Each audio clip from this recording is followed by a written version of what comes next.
So the thing that caught my attention of yours was your post about trophy case of L's at 28, which very brave. Mhm. And I think nearly 200,000 people now have seen it. And I Yeah, wanted to yeah. ask from the perspective of you, who's someone who posted that, and so many people got eyes on it, because the big thing people have a fear of is, when I fail, everyone's going to judge me. But you put those failures out into the world to be judged. How did that feel Yep. doing that?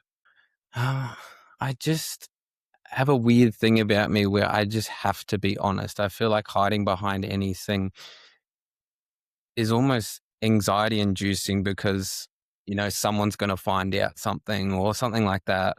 So having everything out in the open almost has a calming effect to it. I'm able to just, I guess, yeah, the more honest I am online, I feel like the more the audience gets to see me, and hopefully I can, people can feel the message that I'm trying to say at the end of the day. It's quite an interesting point, because the first L on that post is about selling your business and how you kind of craved the idea of being admired. Do you think that that honesty came from the fact that you maybe did sell a part of yourself short for that admiration so much when you were in business? I think so, yeah. I mean, I've had a weird just goal of just having a business since I can remember. I remember, we write in grade 12, we write a message to ourselves in 10 years. And then when you come back for the 10-year reunion, you read your message to yourself. That message says, I hope you're running a business. I hope it's successful. I hope all these things. And I'm like, oh, I guess nothing's changed. But yeah, so when I was younger, I guess the first opportunity that came around, I had a mate who we both loved the idea of starting a business. And I just threw myself into it because my head thought running a business equals happiness, equals money, equals freedom, equals all these things. But then you get to that point where there's money, stability, and everything like that. And you go, oh, this isn't what I expected. And yeah, that kind of was made realer, yeah, last year for me. Yeah, this is quite coincidental, but I had a guy on last week, well, it would have been last week's episode, which he was a really successful lawyer and director, and he had it all. Had all the fancy toys, he had kids in private schools, things like that. And he talked about how he was literally the most unhappy he's ever been in life. And his wife, like, runs some kind of non-profit, and she said, listen, there's a sponsored hike in Peru. I want you to go for it. I want you to go on it. Just get away because you've been working too hard. And he went on it, came back and quit everything because he realized he wasn't happy. And I thought things like that, like hearing those kind of stories, is so cool, because in your post you wrote about how being a business owner consumed you at a point. Like, it almost took over you. And then whenever you link that into, you kind of crave being admired and stuff like that. Like, what's the pullback though from that? Because that's, when you're consumed by something, like, even like it is an addiction to an extent, and you hear how hard it is to quit addiction. What's the pulling back from doing something that you thought you wanted to do all your life, and that people probably want to do with their lives too? Mm. The I mean, when I pictured leaving, I just pictured myself lying down on the ground and just having a big sigh because I felt like that was going to be the most calming thing for me.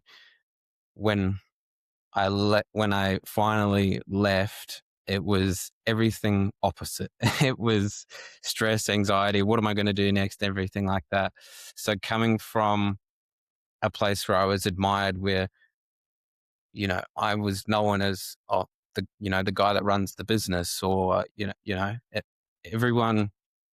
No one really asks, how you're going in terms of work because they know you're running a business. They just assume that it's doing well. They need you. They don't want to know Yeah, about yeah, you. in a way. Um, yeah, and then it just felt like, yeah, driving off a cliff because I was, I felt like I had progress and projection towards a great outcome, and then I just dropped straight off as soon as I moved away from it, and yeah, it was a bit of a test of the ego, that's for sure. You strike me as someone who's good at going against the grain. Like that story there is, it's like it's not the obvious path anybody in that position would have done. Like you don't walk away from a successful business and things like that. But when you posted this and it did get so much traction, did you have any battles with embarrassment or anything like that? Not really. I feel like the embarrassment came when I first started content and putting myself out there. I'm not by any means the most confident person. I've had social anxiety and everything like that. I still don't consider myself very uh, confident in any social setting. So uh, breaking that wall when I first started social media, it kind of just let the floodgates open, because now it's just like, oh, now I can just be honest online and just um, tell my story.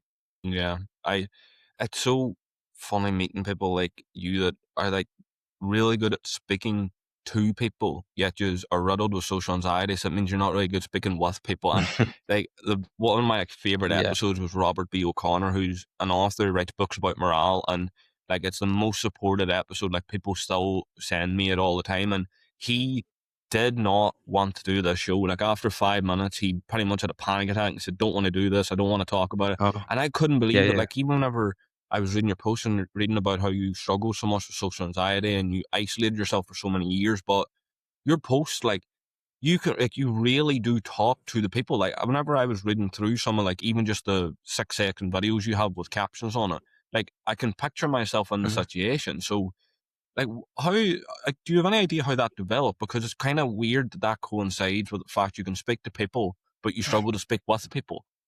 I guess in a way, because I haven't been very confident speaking socially, I throw myself more into being able to write how I'm feeling. Like it happens all the time even in my relationship and friendships and everything. I'm very good at giving a compliment over text. I can tell you all the things I love about you over text, and then in person, I kind of just blank, and, and nothing comes out. Yeah. So it's more finding a format that's more comfortable for you rather than forcing to be in the format everybody thinks you're meant to be in. I think so. Yeah, it's just definitely now that is the most comfortable to write a message, to really like go over it and just ensure that every part is correct. But I definitely, like many things I put myself in, I just want to throw myself in the deep end. So I'm doing a lot more of this, talking to camera, videos and everything like that. Not I know that they're not the best. They're not structured the way I would like them to be, but I'm literally just putting the camera on, starting talking, and just seeing what comes out, and then just posting it, not thinking about it, and moving on to the next one whilst that one's already posted. What's your relationship like with judgment now? Ooh, um, judgment. It's water off a duck's back. Yeah, it doesn't really affect me. Yeah, it's I asked it because something like that's I loved your you talk like you put in the trophy case of Wales that your mode of transport now is your friend's bike, and I thought that that's so cool because that like would be the first thing people would judge you for. The fact you put it so high up in that list, I was like, that is like it's so funny to me, and like even like you're talking about how like you've got social anxiety, but you're learning how to speak on camera and stuff. That opens you up to judgment because even people scrolling are they're gonna hit on someone that doesn't seem comfortable on camera, even though I mean the whole way to get comfortable on camera is to speak on camera, but yeah, I wanted to ask you about that because I know that you do have this problem with judging yourself too harshly. Like I remember reading that you analyze every interaction you have and stuff like that. Is how do you are you trying to fix that, or is that kind of something you're trying to use to your advantage, or where's your relationship at with that? For years, because of social anxiety and everything like that, I've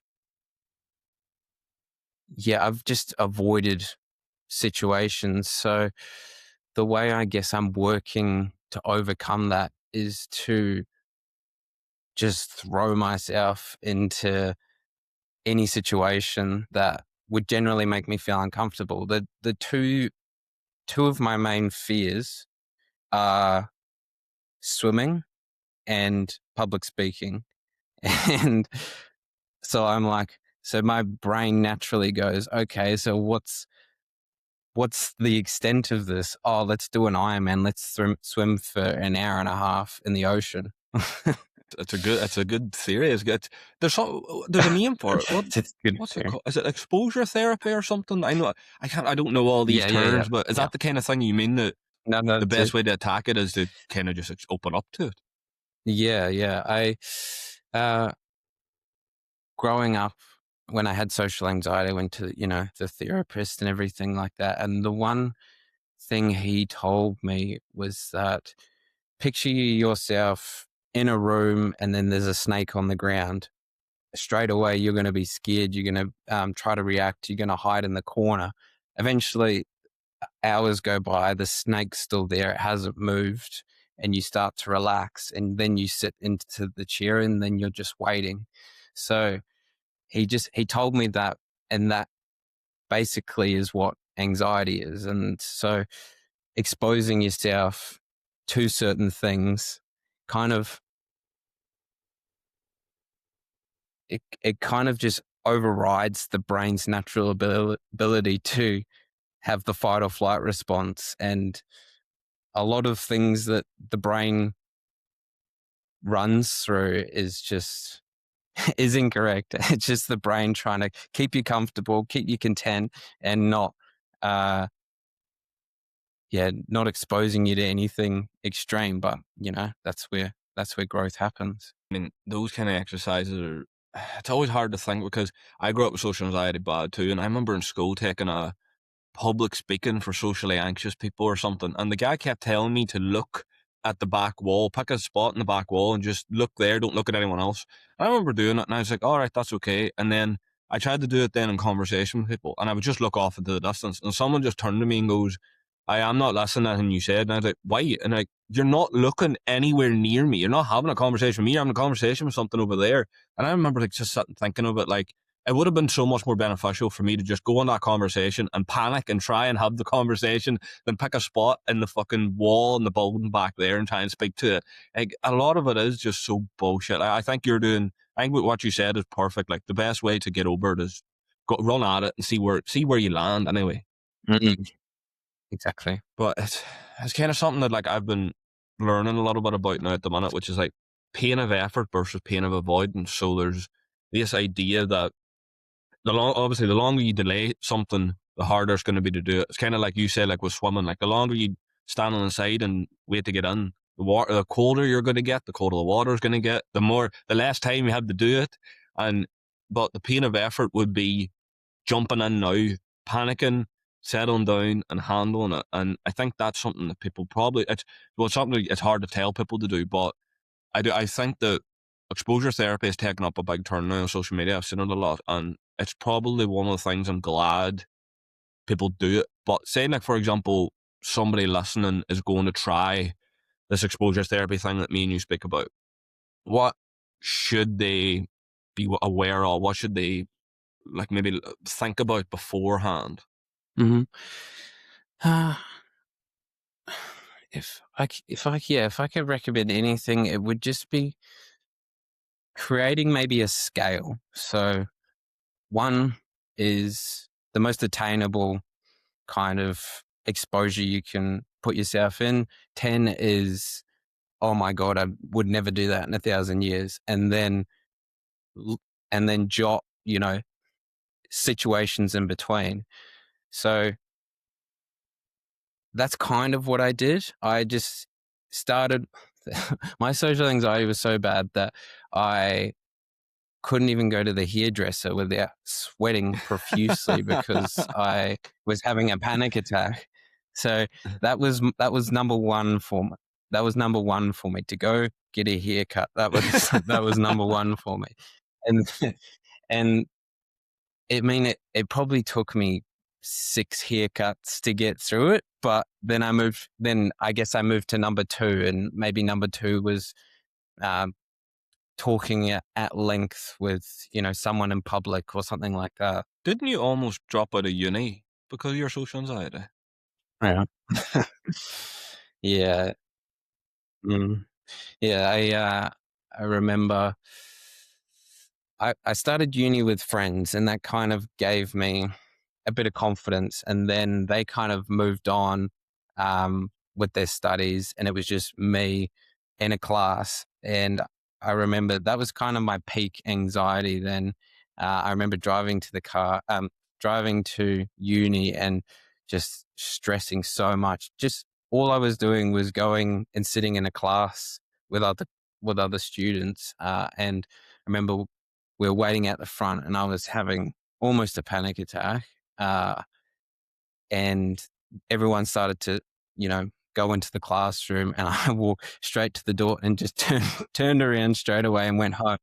And yeah, it was not my proudest day. It was definitely a long car ride home. A really good knowledge base and opinion base on a certain topic that I hate very much, which is discipline. And I see you talk about it all the time. And you're one of your most recent videos. I fucking love that shit. I think I shared it in so many like people that came on the show with, which is like the delusional optimism, and I fucking loved it. I was like, that is like the actual definition of discipline. It's just not glorified. What is your relationship with discipline? Because a lot of people will say, it's not healthy. You get consumed by it. Maybe avoid the certain aspects of it, not there. But you do. Everybody does have some level of it. So, what's your relationship like with it at the minute? Mhm. Yeah, with discipline. Yeah, so I've seen both sides of it. Seen the good and the bad. I think in my early 20s, I did suffer a lot with hard work and the idea behind it, that I had a false reality that whatever hard work I did, whatever I worked towards, would give me success, give me happiness, give me freedom. And it's only in the last couple of years that I've realized that, you sometimes have to work smarter, not harder, and throwing yourself into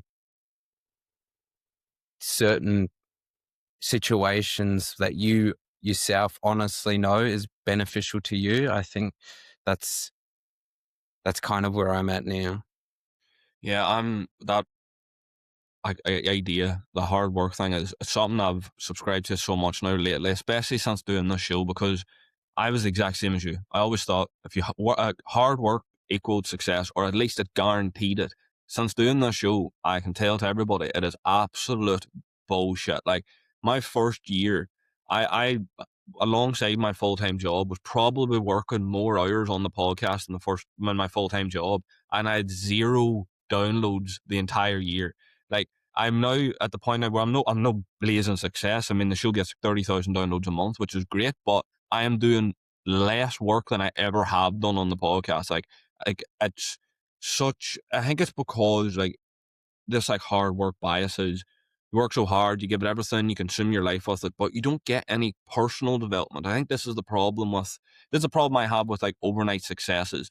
People that get all the success so quickly, but you don't get the time then to become the person who can handle that. Like there's this Alan de Botton has this famous question that I hate, which is how big would you dream if you couldn't fail? I always think that is the most miserable life ever, because imagine all those things you lost at. Imagine you won at every single one of them. You'd hate it. You probably wouldn't have any time to be the person that needs that. Like someone asked me the question of like, what would happen if everything that you're working towards in your life blew up tomorrow? And I genuinely think I would quit everything the next day because I wouldn't be ready for it. Like if I didn't have 2 years of this podcast getting next to no lessons, now when I get people like you on that have all these interesting stories, I wouldn't have a clue what to do. I wouldn't want to do it probably. I probably would have cancelled this morning. Like I'm the exact same as you, but and you always came from the business world.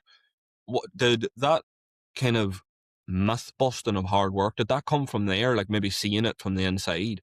Probably, yeah. I mean, I worked my ass off and definitely got to a certain point, but I felt like somehow hard work is the rainbow effect, and I'm going and getting the gold at the end. But in reality, it was just more searching to be done. Yeah, I can see exactly what you mean, but like you're training now for like an Ironman. So is it kind of backing up your points on hard work and discipline? Because it's a rigid schedule. It's everything you do is difficult. It's not nobody, like barely anybody does an Ironman, and for a reason. Like, as are those beliefs you had, are they getting backed up more in this process? Yeah, I mean, with this injury, I could work as hard as I wanted and not get anywhere. But now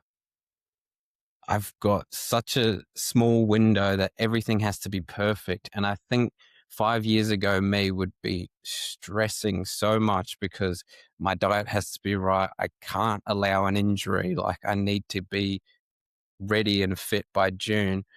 But now I've just, I don't know, just accepted it. And I'm just having fun with it. And I think I'm learning more and more now that I'm not in the business, and I'm able to think more about myself personally. That's kind of how I want to pursue life now, with a bit more fun, because anyone who knows me knows that I'm very rigid, and I stick to a schedule, and I don't like to stray from the path. Once my mind's set on something, I'm very hard to change with things. But I think, and I hope as time goes on, that I can loosen my grip a bit, and have a bit more fun. It's gonna my next question is probably gonna contradict this a little bit. I'd probably put bad timing here, but explain this belief you have that we should do one hard thing every year. I think I've always talked back to when I was 20, because that's kind of where it all kind of started, from my 20s. Yeah. So I would just fantasize and see all these, um, celebrities and hardworking businessmen and the success that they have, and try to figure out my path there. And my relationship with doing hard shit just kind of formed from there. I would just always throw myself into something hard each day. It started with, making the bed. In my teens, I hated making the bed. My room was always a mess. Then you start making the bed, and then it just almost compounds. Then maybe add flossing in, and you're like, it doesn't have to be massive, I'll do an Ironman. Hard shit could just be mundane, boring things that take up time, that, yeah, just brain numbing. But they, for me anyway, they compound, and, you know, make your bed. Soon you'll be able to do an Ironman. It's a correlation. I love this so much, because I remember like being in my teens and so lost in life, and I read a book by Sir Alan Sugar, and he talked about his routine, and I was expecting like, oh, this guy's gonna have something about checking the stock market or something about business calls, because he's like a multi-billionaire, and his wrote the first line was, the most important part of my routine, and it has a non-negotiable, my wife has to tell me every day, you must do this, is I have to make my bed and fluff my pillows. And I thought that is mad, because this guy is a multi-billionaire. He's successful in everything he's ever touched, and his most important part of his Yeah. day is make my bed and fluff my Yeah, pillows. it is. Yeah.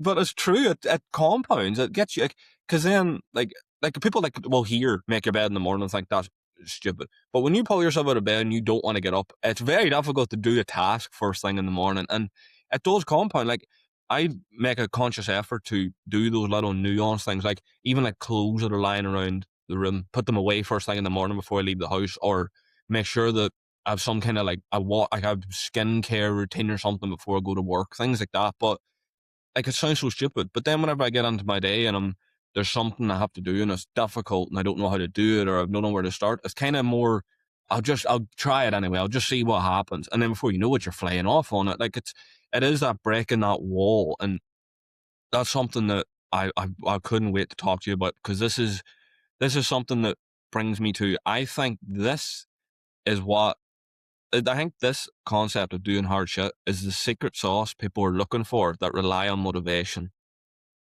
I think this is where we are. Do you see what my point is? How do you feel about motivation? Because you're in a kind of I don't really know what niche you're in, but you're kind of in that world a little bit.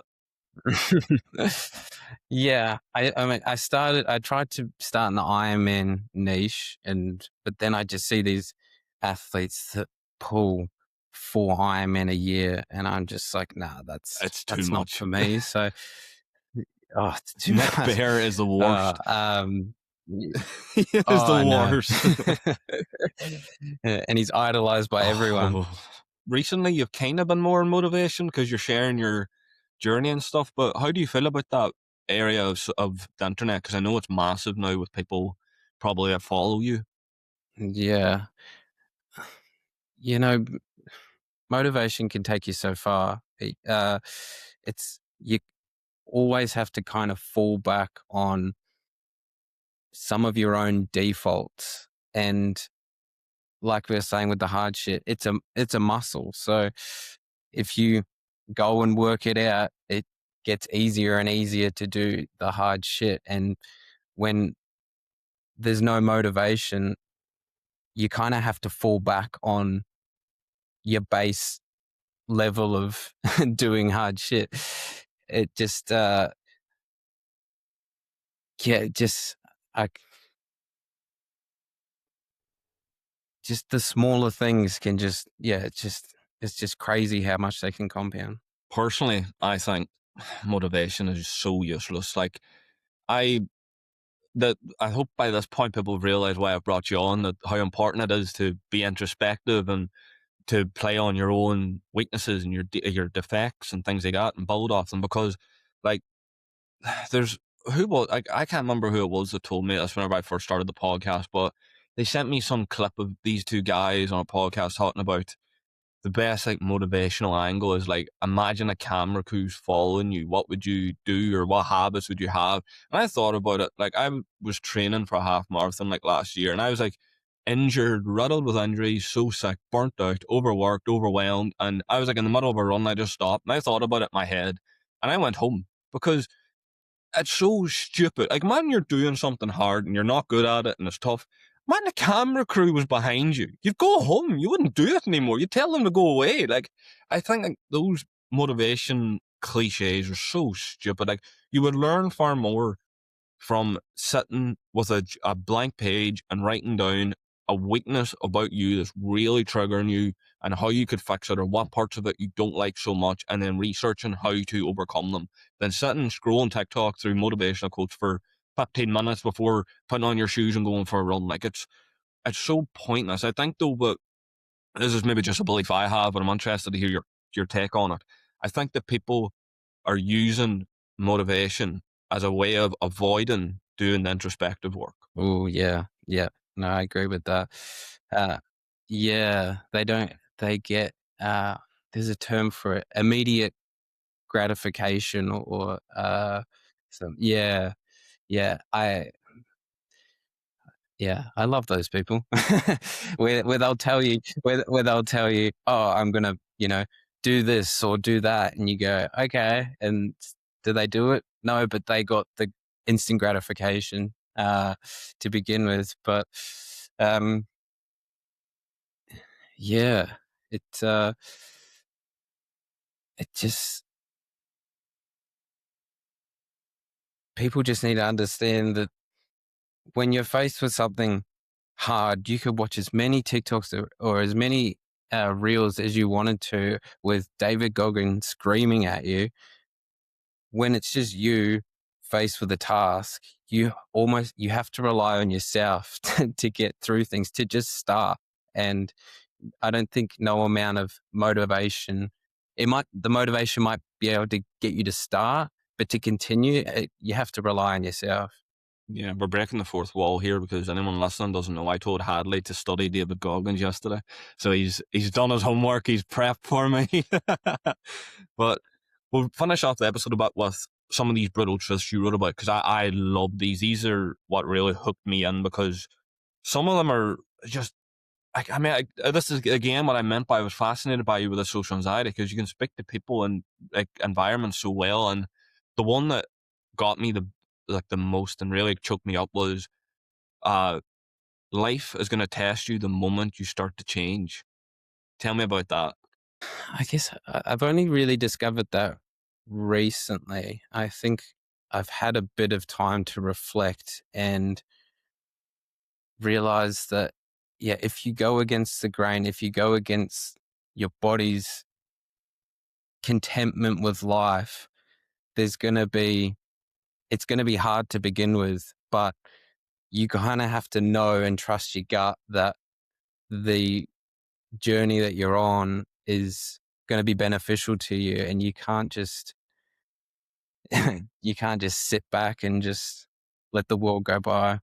I used to journal a lot, but I've stopped doing it. I'm going to start again because I realize how good it is. But I found one of my old journals from when I was like, I remember maybe like 16, 17. And I remember writing in it that I was like praying for like mental strength or something. And like the next, like maybe like 3 or 4 weeks of journaling was all talking about how everything was going to shit. Everything was going wrong. I couldn't do anything right. And I remember looking back at it, and I kept writing in the journal that I thought that the world was against me. I thought God was punishing me. And I remember looking back, like, I was just given mental strength. I just didn't realize it. Like because now whenever I look back those moments and like I got through them and stuff, I'm like, I can handle them better because when I prayed for mental strength, I got the test that was needed to get it. Like, it's kind of like if you want a qualification, you have to pass a test to get it. Like, it's the same in life. And that's why I love that point you had about like life tests you when you start to change, because I think that's what that puts people off. Like, from you've been around, you've dealt with people a lot in your life and business and stuff. Have you noticed that as well? That when people do decide to change and that test comes, they run in the opposite direction. For sure. I mean, humans are just, they're just naturally habitual, and to stray away from that is brings on anxiety, brings on stress, and people sometimes don't realize that if you can just get, if you can almost bring it on board and say, okay, the next step I'm going to do is going to be beneficial to me. There is going to be stress, there is going to be anxiety, but I'm going to get through it to the other side because this is the path that I believe I'm on. It's, yeah, they just, it's honestly just about starting, and don't stop until you're at the, uh, the place that you thought you should be on. Yeah, I completely agree. And I know one of the road bumps that people will hit in this and why they probably quit a lot is criticism. But you've got a really, really good point on criticism, because you think that people only criticize what they're insecure about. I mean, the way I, I say that comes from my own insecurities, because I struggle with body image and everything like that. And I'm probably the last person to, compliment someone on how they look, because I'm slightly insecure about how I look. So why would I give a compliment when I feel like I need to be complimenting myself?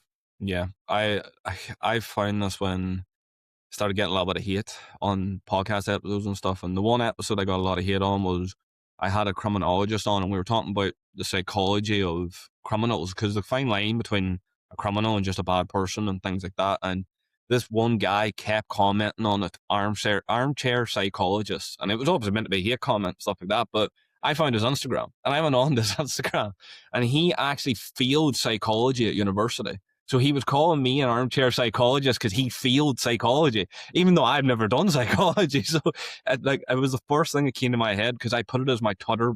I put it as my Twitter banner for years. I thought it was incredible. Like, but you're completely right. Like, if you generally look at these people, like even the people that, like, there's a thing going on Instagram now, like yap videos, just turn on the camera and talking, and there's so many people that hate on it. Like, I've seen so many people commenting on people's videos, like, take a breath, they're taking a minute to think and things like that. Like, but I guarantee you, if you went and met any of those people in person, they want to do that. They want to be able to talk and get their points out. Like, it's something that you should think about, I think, absolutely. Mm. And I, I still work on it now. I see these influencers, and they're they're obviously confident and outgoing and everything. And there's a small part of me that just wants to message comment something and say, something ridiculous. But then you kind of have to just stop yourself and go, oh, this is an insecurity of mine. I'm not a very good speaker. It's just having that, I guess, emotional maturity to really know your flaws. Yeah, I've started this is as a most toxic self-improvement practice ever. I don't recommend this to people, but I've started kind of started to resent some people like on the podcast space, like hosts and stuff, because I am one of those people that I will see people like with millions of views and I'm like, he's just a host and he can't ask good questions. And I started studying them just to see what it is that's coming up, and I started realizing the things they actually do good at, and then started studying them to learn how to do them better myself. Like, again, I don't recommend that. Don't study everybody you hate, because you're gonna find some people that are actually bad. But it's something that I think as well. Like, usually, like if there's someone that you see and you don't like something about them, and you don't have any clear explanation why, it's probably something you need to work on. It should be an alarm bell. You should be looking at yourself a little bit. But again, uncomfortable. Like we talked about the discomfort. It's uncomfortable to do that. Yeah, for sure. Yeah. There's something you spoke about, and I think you're quite good at, which I think a lot of people listening to this are going to be jealous of, but you're really good at not reacting with your emotions. And I wanted to ask you about it because you wrote about how it gives up your leverage in your Brutal Truth video. And how can someone learn to not react with emotions? Because it is the natural instinct of a human, isn't it? Yeah. It's almost, you kind of have to set the tone before any interaction. And I feel like learning to pick your battles is one of the strongest things people can do, to not just, if someone attacks your character, you just, again, it's the muscle. It's working the muscle. If someone attacks your character and you've worked on that muscle, you just let it go. But I can understand, very early on, I was in my 20s. I was very emotional, angry, sad, everything. Now I'm kind of at a plateau. I I think once you understand and know not necessarily who you are, but who you're not, people and what they have to say affect you less. Yeah, I agree with it, because in episode 100 of the show, we done a men's mental health special, and that was something that my guest talked about, which is like a lot of people would be able to solve a lot of their own problems or be able to react better to situations if they fully accepted who they are and not trying to build who they want to be. Like something like we're both quite socially anxious people. Like we wouldn't be going to try and be the life and soul of the party. But like that wouldn't be the right thing to do. Like you accept that I'm going to be a little bit quiet, I'm going to blend into the shadows a little bit, and you learn how to use it to your advantage. But that again, it's hard to react without emotions in that situation and accept who you are, because it will depend on the environment you're around, the people you look up to, the people that have the things you want. You're going to want to be who they are. Like you said earlier about seeing celebrities online and stuff, it's quite easy to, right, I need to be like them, I need to have charisma and all this other stuff. It doesn't matter really whenever you learn about it, but it's quite a difficult thing to do. It is very difficult to do. And it leads me into actually something that is actually good to end the episode on, because it's something that I have noticed anyway with social media and stuff, that it is probably the biggest cancer in the world right now, which is chasing approval. And you obviously talked at the start about how you battled with needing admiration a little bit and things like that. What was it that got you out of that idea that you needed to be admired by people or people needed to approve of you? I think I didn't actually expect it to just drop off the face of a cliff when I moved away from the business. You know, I I was driving a lovely Tesla around, and now I'm riding a bike around, and just that level shifted overnight. and I either had to accept it or let it consume me. And it's almost freeing to not feel this weight of, I guess, pressure to perform or to live out people's expectations of you.